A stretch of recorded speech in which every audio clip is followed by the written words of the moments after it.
கிறிஸ்துவுக்குள் வாழ அழைக்கப்பட்ட அனைத்து சகோதர சகோதரிகளுக்கும் தேவனால் கிருபையும் தேவ ஆவியின் ஞானமும் உண்டாவதாக.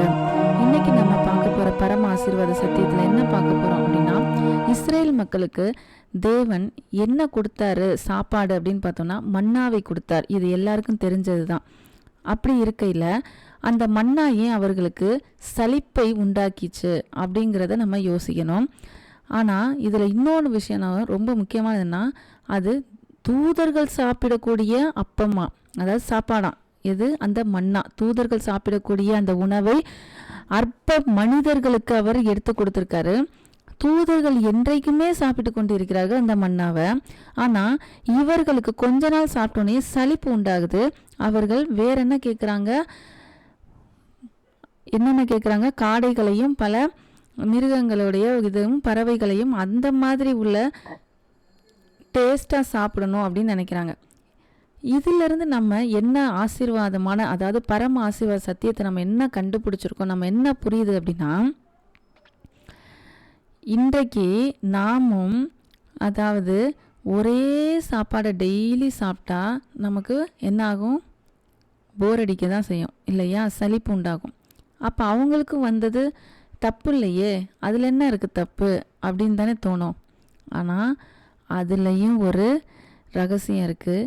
என்ன அப்படின்னா, அப்படி உண்மையிலே அவர்களுக்கு அந்த சலிப்பு வந்திருக்க கூடாது, ஆனால் வந்துருச்சு. வந்ததுனால அவர் என்ன பண்ணியிருக்காரு? மற்றவைகளெல்லாம் கொடுத்துருக்காரு.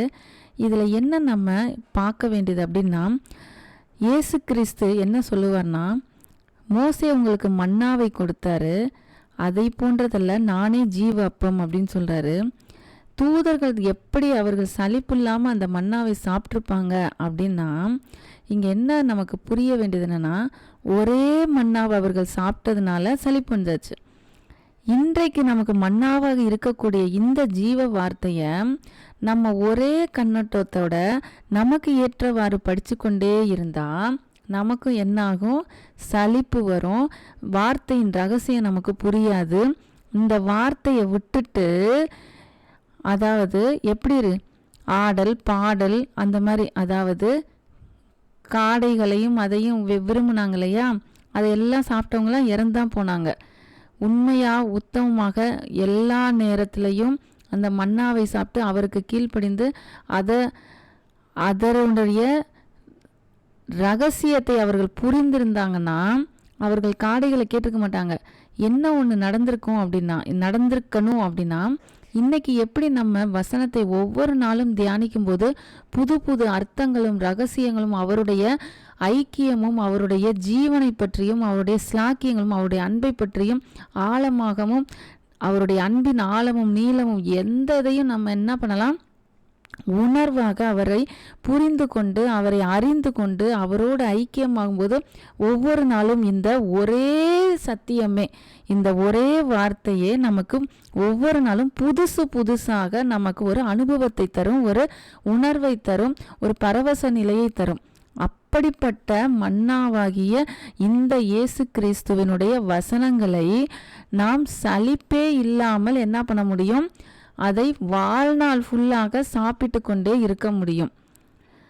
இது எப்போ நடக்கும் அப்படின்னா, அவரை உணர்ந்து அவரை உண்மையாக தன்னைய மையமாக வைக்காமல், சுயத்தை மையமாக வைக்காமல் அவரை மையமாக வைத்து அவரையே நினைத்து அவருக்கு நான் என்ன செய்ய வேண்டும், அவர் என் மேலே எவ்வளவு அன்பாக இருக்கிறார், என்னிடம் என்ன எதிர்பார்க்கிறார், இப்படி ஒரு அதாவது அளவில்ல முடியாத ஒரு அன்பை மையமாக வைத்து நமக்கும் தேவனுக்கும் உள்ள ஐக்கியத்தை மட்டும் மையமாக வைத்து அவரை தியானித்தால் இந்த சத்தியம் ஒரே புக்கு தான், ஒரே பைபிள் தான், ஒரே லெட்டர்ஸ் தான், எங்கேயும் மாறிலாம் இல்லை. எத்தனை வருடம் படித்தாலும் புதுசாக நமக்கு அவரை என்ன பண்ண முடியும்? உணர முடியும். இதே மாதிரி அன்னைக்கு இஸ்ரேல் மக்கள் தேவன் கொடுத்த அந்த மன்னாவை அவரை உண்மையாக உணர்ந்திருந்தாங்கன்னா அந்த மன்னாவே ஒவ்வொரு நாளும் அவர்களுக்கு புதுவிதமான அனுபவத்தை தங்களுடைய சரீரத்திலையும் சரி ஆத்மாவிலும் சரி ஏற்படுத்தி இருக்கலாம். ஆனால் அவர்கள் என்ன பண்ணிட்டாங்கன்னா, அதை வெறுமனே சரீரத்துக்கு ஏற்ற உணவாக இருக்கும் அப்படின்னு நினச்சி அதை மட்டும் சாப்பிட்டதுனால தான் அவங்களுக்கு அது பத்தலை. வேற எல்லாத்தையும் கேட்டிருக்காங்க. இன்றைக்கும் அதான் நடக்குது.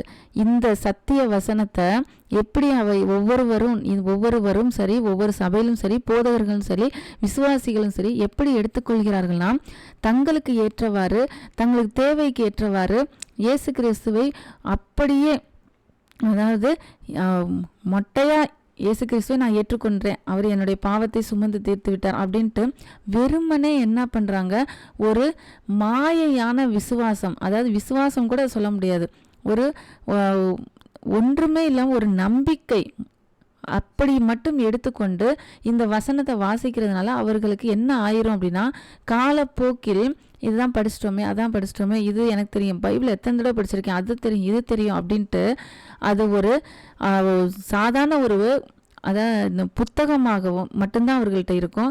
அது அவர்களுக்கு என்ன ஆகும்னா ஒரு சலிப்பை உண்டாக்கும். இது நான் வாசித்துட்டேன், இது வாசித்துட்டேன், திரும்ப திரும்ப வாசித்தாலும் அவங்களுக்கு என்ன வராது, புதுவிதமான அனுபவம் வராது. இது பத்தாதனால என்ன பண்ணுறாங்கன்னா, இது சம்பந்தமான பலவிதமான புக்குகளும் சரி, இது சம்பந்தமான இதையே சார்ந்து இல்லாமல் பல ஆடல்கள், பாடல்கள், வித்தியாசமான ஆராதனைகள் எல்லாம் இப்போ என்ன ஆயிடுச்சு, உள்ள நுழைஞ்சிருச்சு. இதுதான் அவர்கள் விரும்பின அந்த காடைகளும் அந்த எகிப்திலே சாப்பிட்ட கொமட்டிக்காய்களும் இதுதான் அவர்கள் விரும்பினது. இந்த விரும்பினது அவர்கள் என்ன பண்ணிட்டாருன்னா அதையே ஒப்பு கொடுத்துட்டார். ஆனால் அதையே அவர்கள் நம்பினதுனால என்ன ஆயிடுச்சுன்னா கடைசியில் அவர்களும் இறந்தார்கள். ஆனால் தேவன் கொடுத்ததை மட்டும் அவர்கள் வச்சிருந்தாங்க அப்படின்னா அவங்க கட்டாயம் கானான் தேசத்தை பார்த்துருப்பாங்க. இன்றைக்கும் நம்மள்கிட்ட தேவன் அதை தான் விரும்புகிறார். அவர் கொடுத்த சத்திய வார்த்தையை மட்டும் நம்ம என்ன பண்ணணும், அவருடைய சித்தப்படி தியானித்து கொண்டே வந்தோன்னா அவர் கட்டாயம் அந்த புது விதமான ஒவ்வொரு நாளும் நமக்கு அந்த புதுசான ஒரு அனுபவத்தை கொடுப்பாரு. அவரோடு உள்ள ஐக்கியத்தை காமிப்பாரு. அந்த பரவச நிலையை நம்ம அவருடைய பிரசன்னத்தை உணர்வோம். இப்படி ஒவ்வொரு நாளும் புதுசாக நம்ம என்ன பண்ண முடியும், அவரை உணர முடியும். இப்படி உணர்ந்தோன்னா கட்டாயம் அவருடைய ராஜ்யத்துக்குள்ள அவரோட நித்திய ஜீவனை நாம் பெற்று, நித்திய ஜீவனை இன்னமே பெறுறதில்ல, அது நடக்கும்போதே அவரை உணரும் போதே நித்திய ஜீவனை பெற்ற மாதிரி தான் இருக்கும். நித்திய ஜீவனையோடு இருந்து அவரோடு ஐக்கியமாக இருப்போம்.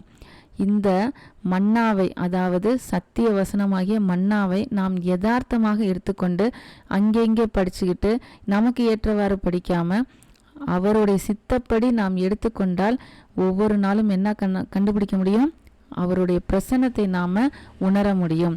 அடுத்த பரமாசிர சத்தியத்தில் இன்னொரு சத்தியத்தை நம்ம பார்ப்போம்.